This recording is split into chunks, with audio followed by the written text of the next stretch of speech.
Wow. First, there is nothing but a slow, glowing dream that your fear seems to hide deep inside your mind. Those were the words of the late Irene Caro, left us just yesterday. Those words encapsulate the Fatherland story so far. Welcome to this Fatherland event, where we reflect upon the Fatherland journey to date and the road ahead. One Nigeria was an idea. It was a British idea played out in our land with the lives of our people and with our resources. It is an idea that was conceived in England in the wake of the abolition of slavery in 1833. To quote one of the idealists, the idea was attractive, but it involved forcing several different ethnic and cultural groups into a single political structure.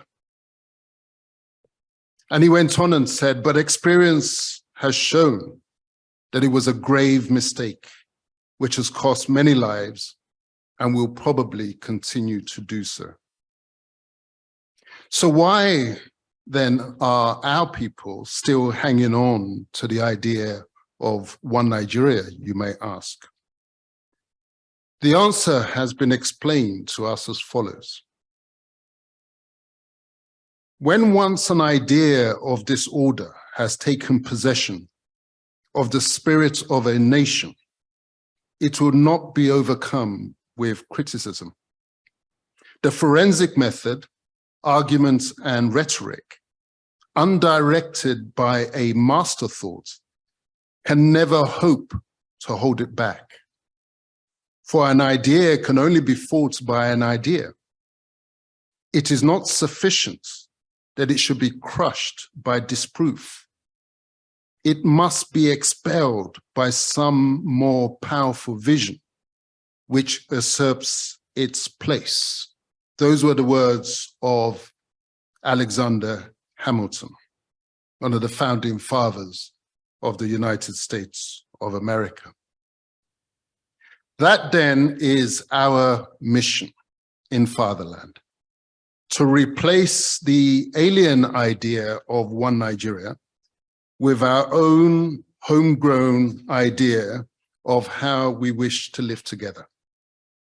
The good news is that we have already done the hardest part, which is to come up with the homegrown idea, that more powerful vision which will usurp the place of one Nigeria. We have captioned it the Orange Union, a union of our ethnic groups coexisting as good neighbors, much as we were before the colonial intrusion. The beauty of the idea is that it builds on the learning of those who came before us. And it is rooted in the learning of best practices from across the world. We have learned from the experience of others who are using the Orange Union model. And we have studied deeply the broader lessons of history. The idea cannot be shaken because it is so well grounded. There is no turning back. We have market tested the idea on one Nigerianists and secessionists alike. And they have found common ground in that very idea. That it is an idea that gives both camps, the one Nigerianists and the secessionists, what they really want. a marriage in which the partners respect one another, a League of Nations rather than a forced fusion of men into nations. What comes next is to take the idea to our people. And what does this take? It requires the right teachers. Here in Fatherland, we already have the nucleus of that team that will, and I say will, not that can, that will take the idea to our people. The engine room has been solidly built, ready to take the strain of the carriages, which will carry our people to the destination. That promised land, the one that is promised by our intellectual and material resources. Beyond people, it requires the right communication strategies. Here again, we are well positioned, and we're already winning the communications war.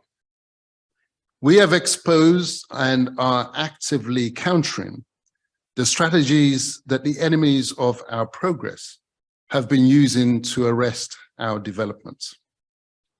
The teaching of false history, including through the 1939 Fools Club, we are actively pushing out our own narrative through books like Fatherless and the Harold Smith story, as well as through audio files through BG Media.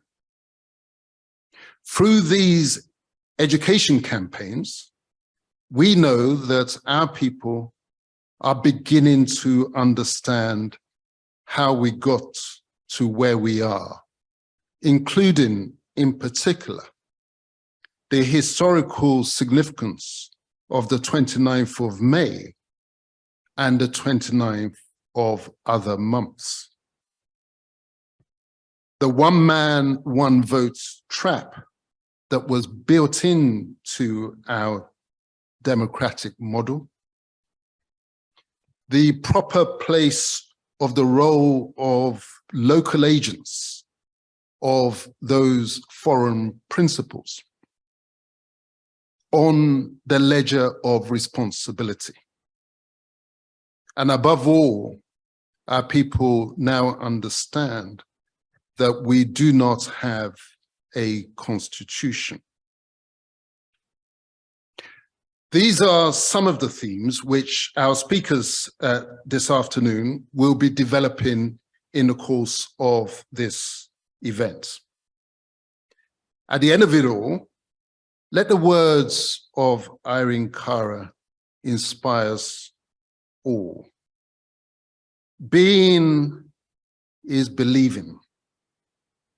Take your passion. Make it happen. What a feeling.